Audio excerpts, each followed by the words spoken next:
ব্রেইনের প্রথম পরীক্ষার জন্য আমরা বলছিলাম ইসিজি না ইজি? অ্যাবসলিউটলি ইজি, ঠিক না? ইজি। ব্রেইনের মধ্যে ওয়েভ কয়টা? 5টা। সবচেয়ে ভালো আছে একটা ওয়েভ, যেই ওয়েভটা থাকলে পড়া দ্রুত শর্ট টার্ম থেকে লং টার্ম মেমোরি সেন্টারে যাবে এবং পড়াটা সহজে আয়ত্তে আসবে। এই ওয়েভটা ইংরেজির প্রথম বর্ণের নাম কি? এ দিয়ে শুরু, আলফা ওয়েভ। কি নাম? Alpha wave. এবং আলফা ওয়েভ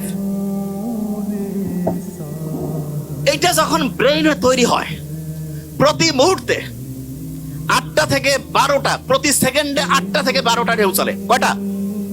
8টা থেকে 12টা।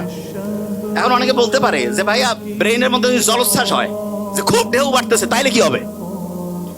তাহলে যেটা হয় সেটার নাম হচ্ছে গামা ওয়েভ। কি নাম? Gamma wave. ওই সময় প্রতি সেকেন্ডে ব্রেইনে 40টারও বেশি, 60টা পর্যন্ত ঢেউ উঠতে পারে। বেশি ঢেউ উঠলে পরে ব্রেইনে যা রাখতেছি সব ভাষায় নিয়ে চলে যাবে, ব্রেইনে আর রিজার্ভ হবে না কিছু। এই জন্য ব্রেইনে রিজার্ভ করার জন্য আমাদের আলফা ওয়েভ রাখতে হবে, আলফা ওয়েভ। এখন প্রশ্ন হলো, আলফা ওয়েভ ব্রেইনে ন্যাচারালি কখন তৈরি হয় সেটা আগে বলি। মুহাম্মদ সাল্লাল্লাহু আলাইহি ওয়াসাল্লাম যে বলছে যে রাতের এশার নামাজের পরে উনি কোনো মিটিং, কোনো মিছিল কিছু রাখতো না, কোনো কথা নাই, স্ট্রেট বেড, সোজা সোজি ঘুম, আর্লি উনি ঘুমাইতো। আমাদের ডক্টরদের মধ্যে অনেকের লাইফ স্টাইল খুবই খারাপ,